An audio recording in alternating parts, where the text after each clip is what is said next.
Assalomu alaykum hammaga. Bugun uran va noyob metallar sohasini rivojlantirish va mahalliylashtirish boshqarmasi boshlig'i lavozimiga suhbat jarayoni bo'lib o'tadi. Suhbat jarayoniga testdan muvaffaqiyatli o'tgan nomzodlar ishtirok etadi. Hop, bizda bugun ikkita nomzodimiz bor. Safarov O'tkir aka, Kalandar Sulton Maratovich. Safarov O'tkir aka hozir bizda Zoom orqali ishtirok etyaptilar. Kalandar Sulton Maratovich hali noma'lum sabablar hali kelmadilar. Agar suhbat jarayoni tugaguncha kelib qolsalar, ishtirok etadilar. Demak, komissiya a'zolari Atako'ziyev Umid Azamovich, departament boshlig'i, Rahimov Vahobjon aka, boshqarma boshlig'i, Magdiyev Fozilxon aka, kasb uyushmasi raisi, korrupsiyaga qarshi kurash bo'limi bosh mutaxassisi Mirjaliev Aziz aka va kadrlar bo'limidan mas'ul kotib To'xtamovich Nargiza Kamilovna. Hurmatli nomzod, savol e'tirozlaringiz bormi sizga? Yo'q, savol e'tirozlar yo'q. Hop, endi boshlasangiz. Assalomu alaykum, hurmatli nomzod. Birinchi savolim mani demak noyob metallar bo'yicha bo'ladi. Noyob metallarning asosiy tasnifi yoki klassifikatsiyasini keltirib bering. Avvalambor assalomu alaykum, hurmatli komissiya a'zolari. Avvalambor uzr so'rayman. Ozgina sog'ligim sababli Zoom orqali qatnashyapman.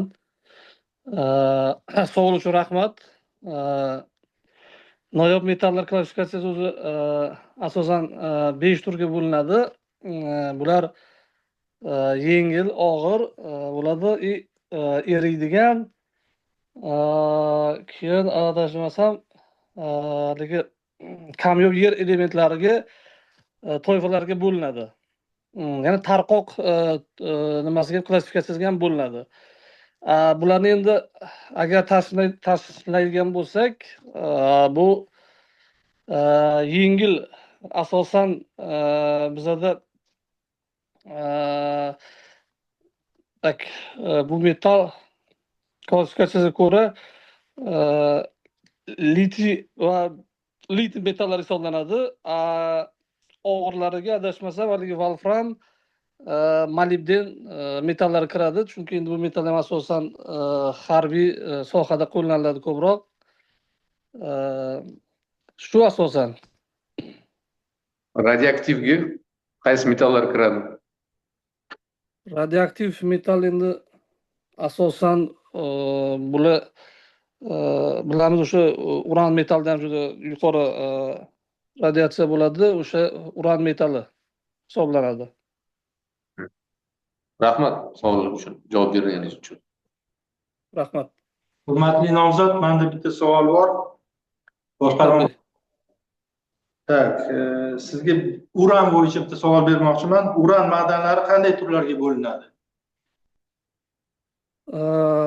Bizda endi uran madanlari bo'yicha aytadigan bo'lsak, o'zimizning haligi O'zbekiston sharoitida asosan uran madanlari shu qumtoshlik nimada qazib olinadi, qumtoshlik hisoblanadi. Undan tashqari bizada uran haligi qoraslanezda uchraydi, qoraslanez ko'rinishda bo'ladi. Gidrotermal bundan ham uran bo'ladi. Asosan bizada hozirgi kunda o'sha Navoiy uranda qumtoshli konlardan qazib olinyapti. Bu asosan shu uchquduq konlariga to'g'ri keladi. Tushunarli, menda savol yo'q boshqa. Ruxsat bersangiz, men savol bermoqchi edim. Hurmatli nomzod, demak, kasablar uyushmasi yo'nalishi bo'yicha savol beraman. Jamoat shartnomasi to'g'risida tushunchalaringizni qisqa qilib aytib bersangiz. Jamoat shartnomalarida endi shuni bo'yicha haligi shu davlat fuqaroligida xizmatda hozir qonun qabul qilingan. U endi qonunga asosan davlat xizmatchilari avvalambor o'sha belgilangan cheklovlar mavjud. Bu cheklovlarda endi ya'ni asosan shu tadbirkorlik bilan shug'ullanmaslik, ya'ni tadbirkorlik subyektini tashkil qilmaslik, ularga bir muassis sifatida qatnashmaslik masalalari bor, yoki o'sha vakolat doirasida qanaqadir yuridik bir jismoniy shaxslarni manfaatini ko'zlagan holda qanaqadir foyda olmaslik, mukofotlar olmasliklari belgilangan. Ming bor uzr o'tkazishim, bizlar menimcha bir-birimizni tushuna olmay qoldik yoki sizga men savolni tushuntira olmadim. Bo'ladimi? Mehnat Jamoa shartnomasi, kasaba uyushmasi yo'nalishi bo'yicha jamoa shartnomasi to'g'risida Kollektivniy dogovor. Koldogur. Siz boshqa savolga javob berib yuborsizlar. Uzr. Koldogovor masalasida. Koldogur masalasida aynan qanaqa savolni to'liqroq tushunmadim to'g'risi. Koldogurda aynan haligi nima savolligini yana bir tushuntirib bersangiz, batafsilroq imkoni bo'lsa agar. Demak, jamoa shartnomasi ish beruvchi bilan xodim o'rtasida xodimni ijtimoiy himoya qilish uchun tuziladigan normativ huquqiy hujjat hisoblanadi. Bu yerda qonunchilikdan tashqari xodimni ijtimoiy himoya qilish, barcha ijtimoiy himoya qilinadigan normativ hujjatlar shu yerda namoyon bo'ladi jamoa shartnomasida. Rahmat. Men sal uzr so'rayman, to'g'risi savolni noto'g'ri tushunibman. Shunday. Uzr.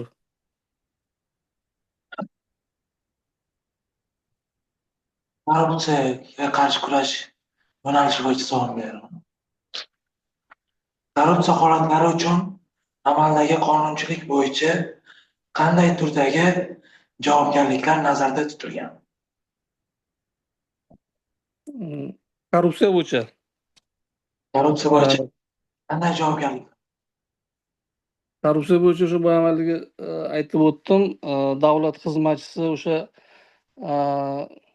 qanaqadir bilgan holda manfaatlar to'qnashuviga yo'l kelganda uni o'sha davlat rahbariga, ish beruvchi korxona rahbariga o'shani ma'lum qilmasdan manfaatlar to'qnashuviga yo'l qo'yishi yoki o'sha vakolat doirasida boshqa bir yuridik va jismoniy shaxslarni manfaatlari uchun o'sha foyda olish ko'zda tutishi asosan mana shu narsalarga korrupsiya omillariga sabab bo'ladi deb o'ylayman. Korrupsiya holatlari uchun amaldagi qonunchilik bo'yicha ma'muriy, jinoiy va intizomiy javobgarliklar mavjud.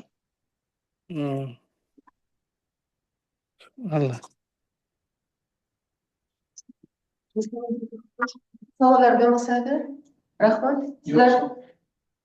Sizlarda bormi bizga savollaringiz? Yo'q, savollarim yo'q, rahmat. Rahmat. Rahmat.